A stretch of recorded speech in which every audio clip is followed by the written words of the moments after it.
கோயம்புத்தூர், திருப்பூர், அவினாஷி மக்களே, உங்களுக்கான கனவு இல்லமோ இல்ல இன்வெஸ்ட்மெண்ட்டோ அதுக்கான பெஸ்டான ஏரியா நம்ம அன்னூர் தான். ஆனா அன்னூர்ல பெஸ்ட் எது, வேற எது, நம்ம மதுரம் தான்.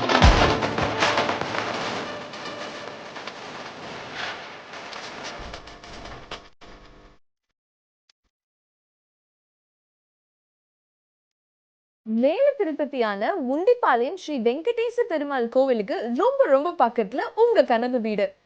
ஆமாங்க, ஒரு அழகான ஆர்ச், தெருமுழுக்க மரங்கள், சோலார் ஸ்ட்ரீட் லைட்ஸ், 33 அடி தார் ரோட், வாட்டர் டேங்க், தனித்தனி water pipeline, drainage system, children's பார்க்னு இவ்ளோ வசதிகளோட ஒரு சென்ட் வெறும் 4.5 lakhs தான். அது மட்டும் இல்லாம 16.75 லட்சத்துக்கு 1 BHKவும், 27.5 லட்சத்துக்கு 2 BHKவும், 33.5 லட்சத்துக்கு 3 BHKன்னு டிடிசிபி அப்ரூவ் பெற்ற அட்டகாசமான வீடுகள். அந்த வெங்கடேஷ பெருமாளே கொடுக்கிற ஒரு அரிய வாய்ப்பா நம்ம மதுரை வந்து பாருங்க. உங்களோட கனவு வீடோ இல்ல இன்வெஸ்ட்மெண்ட்டோ உடனே புக் பண்ணுங்க.